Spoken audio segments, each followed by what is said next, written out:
Hi, Neural Splendor here. Today we're looking at this Pete. It's got a tapping noise in it, not a knocking noise, a tapping noise, and we're going to see what we can find out. After working on engines for a while, you learn the different unusual sounds they make, and you also learn about the rhythm of the sounds, or the beat, if you will, of the sounds.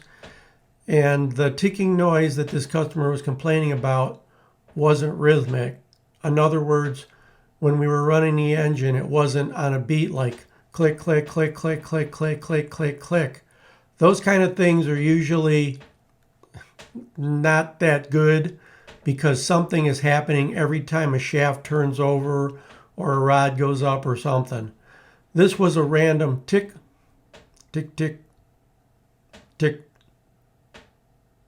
tick, tick, that kind of a thing. Very random. That's usually a good thing, or I should say less of a potential big problem. So in the ISX engines that have engine brakes, if they have a lot of miles on them, I've heard that sound before. So what I had the guys do is pull the engine in, pull the truck in, and we pulled the cover and we pulled the Jake shafts off, which are the same shafts the rocker levers are on for the valves.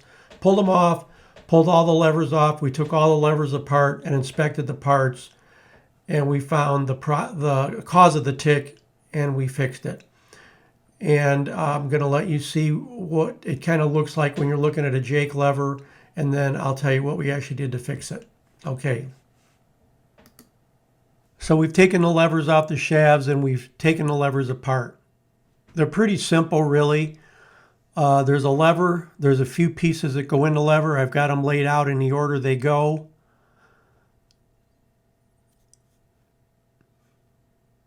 We're going to take a look at each of the parts. This is the actual piston that goes down and opens the valve. And the side of it looks pretty good. You got to expect wear on it. That's normal. There's a spring in there because that screws the adjustment screw so it stays still. And basically oil pushes that piston down. The spring wasn't broke, that's good. We do have a problem right here on the bottom. It's normal to see wear on the bottom. That shiny where the metal's almost like compressed, that's not a terrible problem. But there's a pretty big problem here, so we're going to take a look at that now. So here is our piston that actually pushes down on the stem of the small extension that sits on the valve. The valve, I call them valve caps, and that's what pushes the valve open when the Jake brake is working. So you can see here where the red arrow is, there's actually metal chunked out and missing. The green arrow shows where the metal's compressed. That's just from basically hundreds and hundreds of thousands of wear cycles, because remember, this lever is moving down at an angle. It's rolling on the rocker shaft, and so it's rolling across the top of the piece of steel that it's pushing on. And you'll see that steel at the end of the video because I show those caps. So the red arrow is a reason to replace this. The green arrow is not a reason to replace it at this point in time. The red arrow is metal actually fatigued to such a point that it's actually falling out. So that's a reason to fail this part.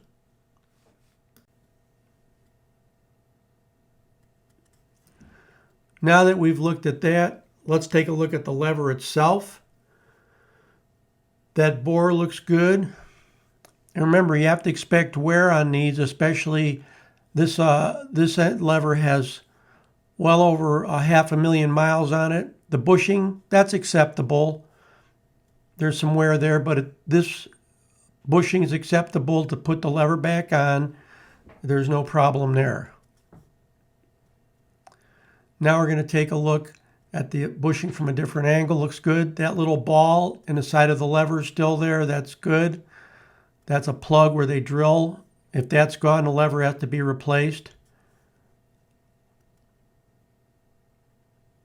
Now let's take a look at the control valve.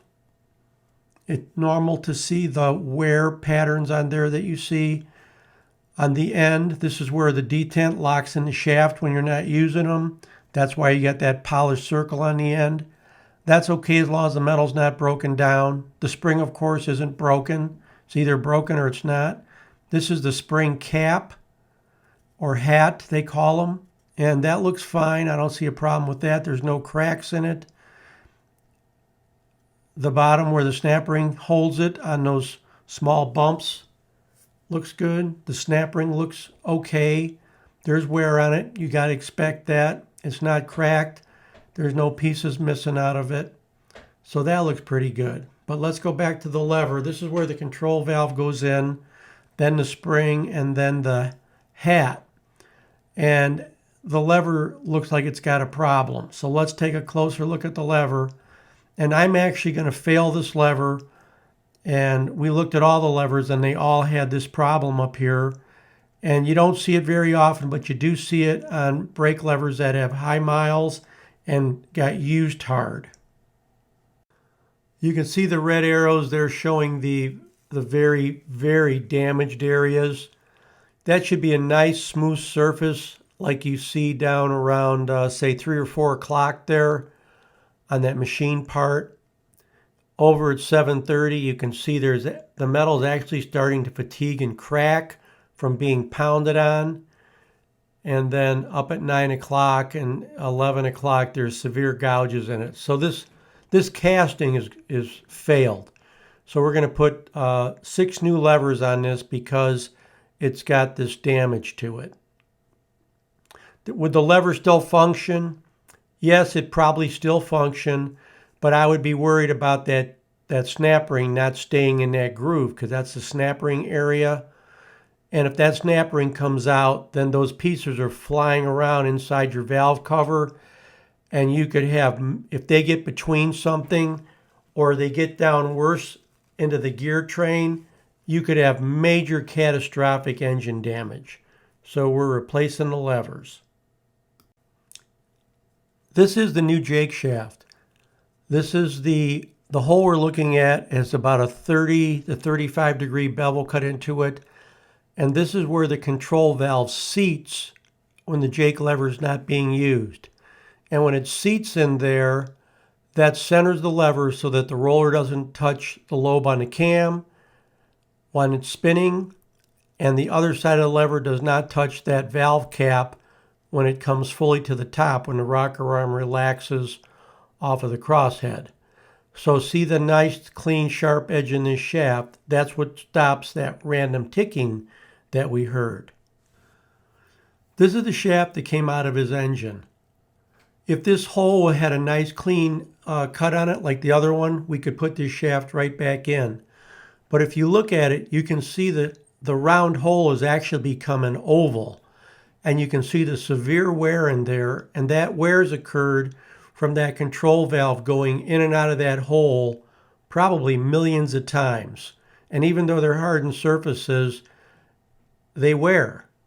So once we replace these shafts and put new levers on, there was no ticking. The customer also said that his engine brakes were doing a great job and he was very pleased.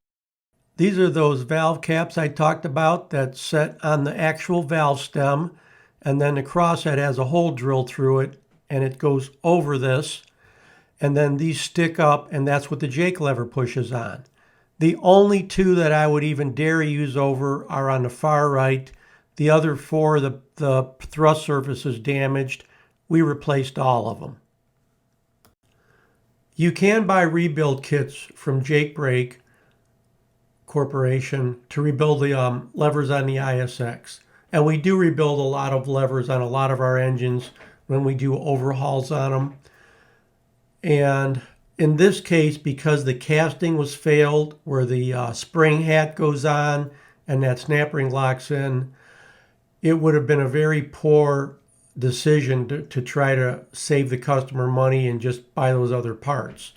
And I believe that eventually, if we had used the old levers over, one of those hats would have probably come out and he would have had springs and control valves loose in the engine, possibly causing a catastrophic failure of the gear train if it got down into the between the gears. So we did the best repair by actually changing the levers. The levers are very expensive. At the time this video was made, if you walked in to buy a lever, that'd probably be $525 a piece.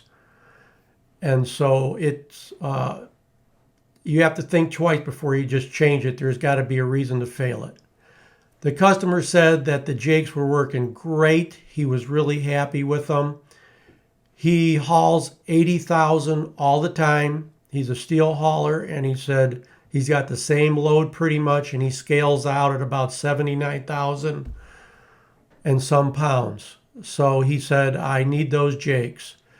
And there's no ticking noise. The Jakes work great. Doesn't get any better than that. Thanks for joining me at Neurosplendor. See you next time.